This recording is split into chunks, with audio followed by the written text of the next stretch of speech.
All right, so got interrupted yesterday. Ended up having to go get Hezzy. I do these videos when everybody's gone and I have some alone time. I try to get all the stuff cleaned up and get the baby situated and all that. Oh, excuse me. All that jazz. So Mika doesn't have to come home to a dirty house. She works all day and all that. But we had to go get Hezzy. And then I had to go to the doctor's. I had to go to the doctor office. You found your phone yesterday, Tori. That's so on me. Why do my eyes always look like this? I don't even smoke pot no more. You found your phone. I'm happy about that. So I just watched the video because I wanted to make sure I didn't say nothing twice. The last thing I was saying was kind of like, don't feel sorry for yourself about, what you're going through. That doesn't mean don't feel bad. There's a huge difference. Feeling sorry for yourself allows you to have bad consequences of your actions, and that can make problems further in your life. See, the way it works is you can make some problems and they'll be over real quick. No big deal. Just minor traffic accidents, right? You scratch somebody's bumper. No big deal. Fix the bumper, insurance, exchange information, stuff like that. That's how it works. If you scratch somebody's bumper with your car, you give them your insurance card, they give you theirs, and the insurance works it out. That's how it goes. So, minor. Now, then you have other accidents, where maybe you total a car. Your car's totaled, and you didn't have gap insurance. Gap insurance will pay for the rest of your car when the insurance doesn't pay for it all. So you can go and buy another car. Get yourself in a good situation again. But either way, you total a car. Now you're without a car. Even while you're going to get another one, or you total a car you're still making payments on. That's a bigger problem. That problem affects you more. Now you get in an accident and you kill somebody. Well, now that's a way bigger problem. So, the point is this, you have things that you do that affect you short term, and you have things that you do that affect you long term. That's really just the way it goes. So what I'm saying is feeling sorry for yourself can cause you to make bad mistakes, that are going to affect you long term. Do things you might not do, say things you might not say, hurt people you might not hurt, disregard other people's feelings, whatever. But, feeling bad that's okay. It's how you deal with it. That's what I always try to tell Carson. It's all about how you deal with stuff. I don't know why I touch my nose so much and sniffle, but I've been noticing that because I watch these to make sure, everything I say is okay, or I may not have said something, that might upset somebody, whether it be your mom or Mika or my dad or Auntie Rose. Sometimes when you're telling your feelings, there's no one around. I don't got to be considerate of nobody right now, but I have to think about like, okay, there's a chance anybody can watch this. And we all have negative thoughts about people, okay, you guys probably have them about me. I have them about you. It doesn't mean I hate things about you. It just means, I hope you guys become stronger in this point. That's not a positive thought. I guess it's positive because you're thinking how they can be stronger, but at the same time, it's pointing out something negative that might make a person go like, okay, like, why is he worried about that? Or why would he take a notice of that? It's just what people do. I'm sure your mom, and all those people I just named, Mika, and Grandma, Papa, Auntie Rose, they all can point stuff out about me that, I probably already know, but may not want to hear. But anyway, the point is I watch these videos, I touch my nose a lot, and I don't know why that is. Maybe it's a nervous habit. I didn't even know I get nervous. But yeah. Get it out of the way. So, I kind of went into, talking about the bee sting and all that, now let's talk about when, I came home and I found out, you had Dermato. Papa pointed that out. Your mom, it don't matter. Your mom was saying some stuff when I was in Hawaii and, saying stuff about you saying your legs hurt. I got you the day I got home. I always did, Tori. Anytime I had a chance to get you guys, I did, whether you remember that or not. And, doesn't mean I was, always doing the best. It just, that's something. So we went fishing at Lake Hemet, and I was drinking beers, and fishing with the boys, and you're acting, mopey, you're acting mopey, and, I noticed, I didn't really know why, you're acting slow, and, I was kind of in a different mindset, I wasn't really, I noticed, but I didn't notice to where I was like, something's wrong with Tori, I thought maybe like, I definitely knew you needed to go to the doctor, but I thought it was like, maybe low iron or some sort of vitamin that you're missing or something, something minor, and, whatever. And I'm not going to go through your whole life. You lived it, so you know what's up. I'm just telling you some key points that stick out to me about you that I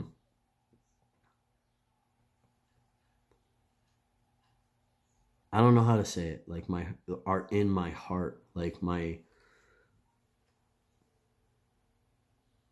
things that just stick out to me, I'm going to do a video next about sun tea, and that's going to sound really weird right now, but when you hear it, it'll make sense.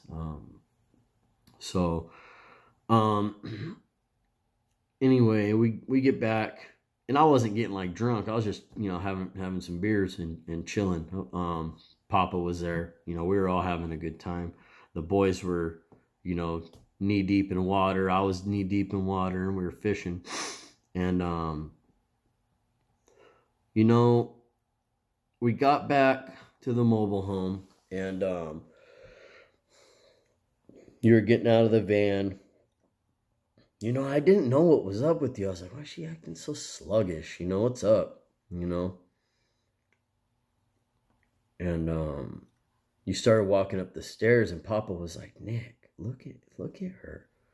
And you were like holding onto the rail, climbing up. And I was just like, oh shit, like what? I made you an appointment right then, made you an appointment. Your mom met us there. The doctor put you on the ground, told you to get up. And I remember, and it's you and your mom have a bond. I would never get in the way of or belittle. I think you should have that with individuals in your life, but I'm not going to let nobody take away the bond we have either. So you looked up, and you didn't look at your mom, not because of any reason. I'm your dad. I fix things. It's just dads and moms are different. When I was a kid, I would look to my dad for safety and security a little bit more, too, at different times. And you looked up at me and you're like, Daddy, I can't get off the ground. And I was just like, and the doctor was like, let her try. And I was like, kiss my ass, let her try, and I picked you up off the ground. Like, clearly she can't get up. She ain't going to get stronger sitting there. And, it was so hard to see that. And I didn't know I had mental illness really back then. I knew something was wrong, but I didn't know. So like my processing ability was just, it wasn't good. I wasn't able to deal with feelings, and I'm still learning, I'll be learning that my whole life. But, we got through that, and, thank God for your mom. I couldn't even give you those shots, I had to hold you a couple times, and I was still like, just, it bothered me, even though it was the right thing for you, and it was good for you and all of that, and you needed that, something about it was really hard for me to do. And your mom stepped up with that, and that was good, but, time went on, and You know, we had some distance between us, and then we had some visits that I didn't handle the right way. I always showed up, but I wasn't always there, and I was feeling sorry for myself, you know, and it overwhelmed me thinking about you guys. You know, it really, I'm ashamed of that. It really did. It overwhelmed me thinking about, you know, how you guys might be feeling. I was so wrapped up in me. You know, we all, I think everybody has those times of their life and circumstances, you know. But I'm sorry, you know, I'm sorry for that. You know, I really am. You know, I'm going to skip all that. I'm going to skip everything else, and I want to talk about the person you are right now. You are such a key factor to my life and to our family. There's no one like you. Not Hezzy, not Aiden, not Carson, not Kalia, not Skylar. No one. You know, they're themselves in their different ways, and there's parts about them that no one's like them. There's a part, you know, I just made a video for Hezzy, you know, and there's a part of my heart that no one could take away from her. She's my kid, you know, she's my kid. There's nothing I wouldn't do for you I wouldn't do for her. You know, she is my kid. But the part that you occupy of my heart is so big, Tori. It's I can't even describe it. There's not enough words, you know, that I know at least that could really explain, you know. Never care what anybody thinks. Don't, you know, you be abstract. You know, abstract is to be abstract is, you know, open for interpretation. You know, people are going to see what they want to see. You know, they're going to get, you know, ultimately on an abstract painting, the paint is where it is. It ain't going to move. You know, but the brush strokes, they're not really refined. You know, it's not like a painting of a building that's straight lines, definition is all there. You know, it's abstract. There's different things going on, and, you know, broad brush strokes, and, you know, you're looking at it and you're just like, man, I kind of see this over here, you know, but I see that over there, and, you know, the whole thing's beautiful. You know, the whole thing's beautiful. You know, but it's unique. It's all in itself. It's unapologetic. You know, I love abstract art. I love it. You know, don't ever let anybody shape you. You take the good, and you hang on to that good that you receive from me. You hang on to that good that you receive from Mika, from Hezzy, from, you know, Aiden, from, you know, Carson, from Skylar, from your mom, from, you know, John, from, you know, Braden and Belle and Kathy and Frank and Grandma and Papa, Teresa and Rose and Ronnie and Jose and Lena and Lissa and all of your friends. You take the good that you see. You be you, but it's okay. You know, it's okay to watch that basketball player who's got it. It's okay to watch and then be like, oh, that's what they're doing. Okay. And then you sit and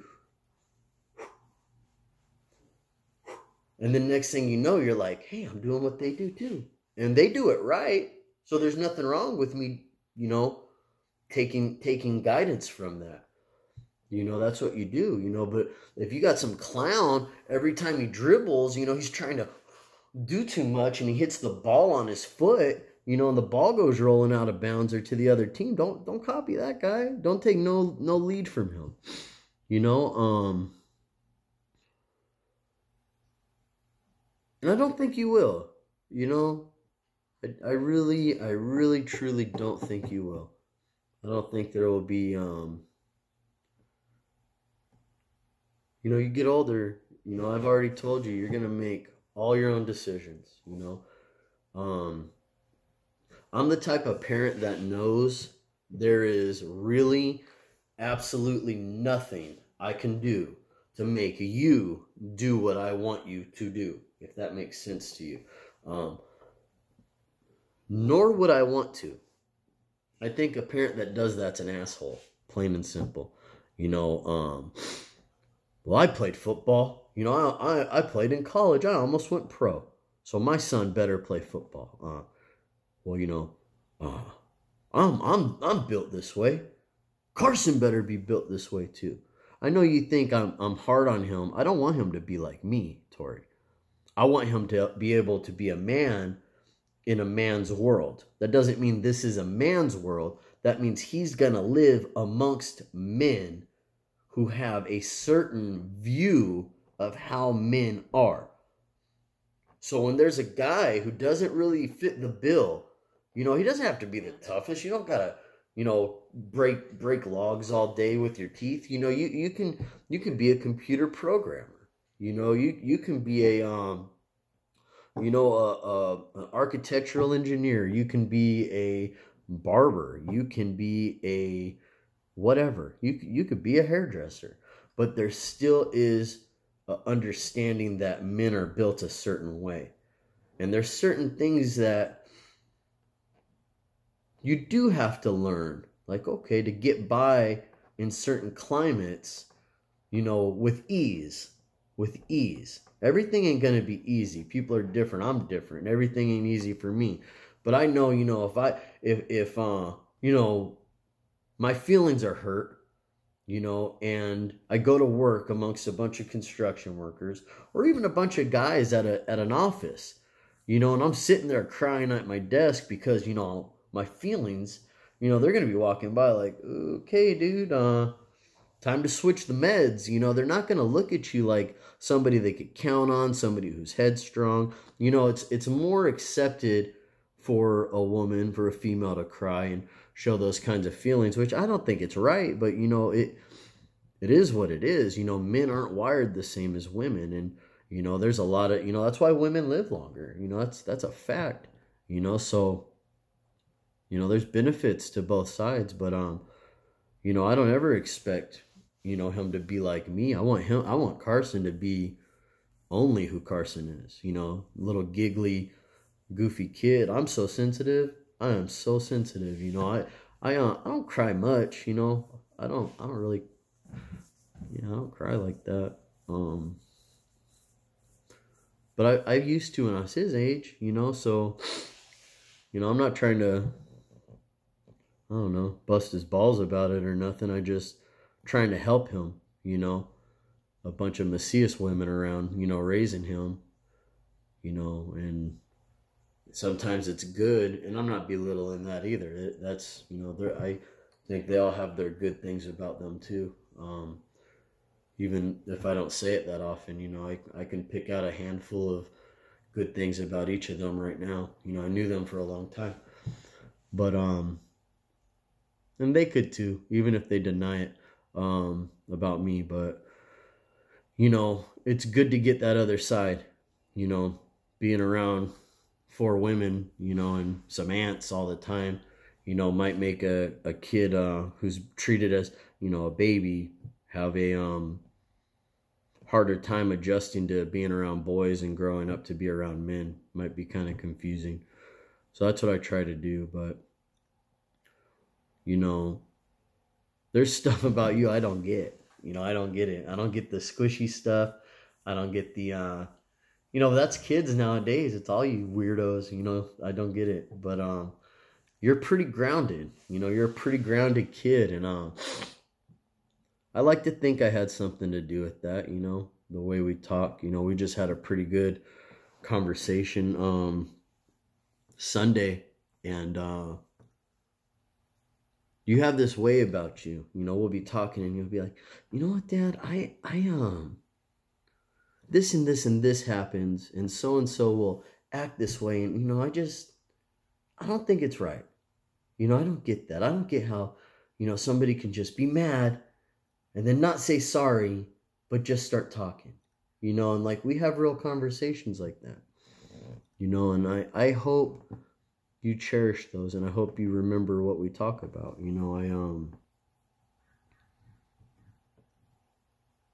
love you. I love you so much. I love you so much. Without you, Tori, personally, Tori, in my life, I would not be the same person. I may not even be here. You know, honestly, you are, you know, you're the border of my puzzle, you know.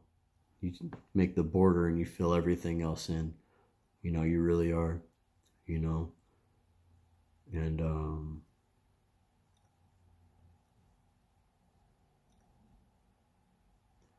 I just wish you so much happiness, so much success. You don't have to be the best reader, Tori, to be thoughtful. You know, and I don't mean thoughtful towards others. I mean thoughtful about what's going on. Thoughtful about conversations. Thoughtful about, you know, what you believe and don't believe. You know, thoughtful about truth about things. Thoughtful about, you know, integrity. You know, integrity is knowing the right thing and standing firm. You know, that's my little backhand definition. I haven't really thought about it much, but, you know, to have integrity means, you know, you do things with honest intentions, you know, or you do things to bring value and positivity. You know, you don't ever try to manipulate and, you know, get an angle on somebody to where you're like, hey, you know, I think if that lady, you know, I see $10 falling out of her purse, you know, I'm gonna grab it. You know, if it falls, integrity is picking it up and saying, ma'am, you dropped this. You know, that's integrity. I've had times where I've kept the $10. Not literally, just, you know, in as an example. But look at the clouds. You know, after it rains, look how green the mountains are. Watch a butterfly. You know, I know this sounds really sappy, but it's all really true. You know, if you see a blue jay, you know, if you're in Angeles Oaks and you see a blue jay, you know, watch it. Watch how it'll defend its nest. You know, blue jays are your trip. I don't know why they've always stuck out to me, but I love blue jays. I know Mika hates birds, but I love birds. Watch how much fun a young child has with bubbles. You know, these little simple things, they mean so much, you know, in the real world. You know, not in the real world where people are honking and, you know, everybody's crowding you at the mall. That is bullshit. All of that is just, blech. That's just stuff you do to enjoy the real time.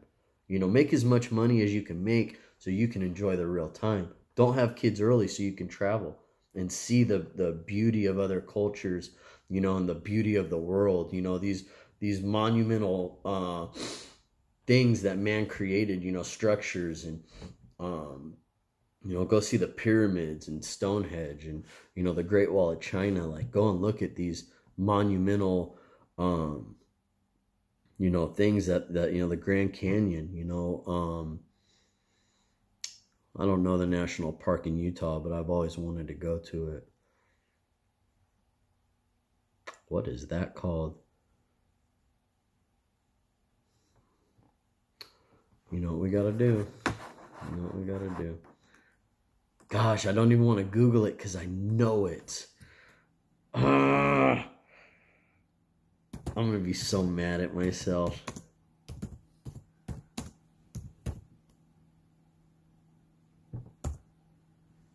I'm about to be so...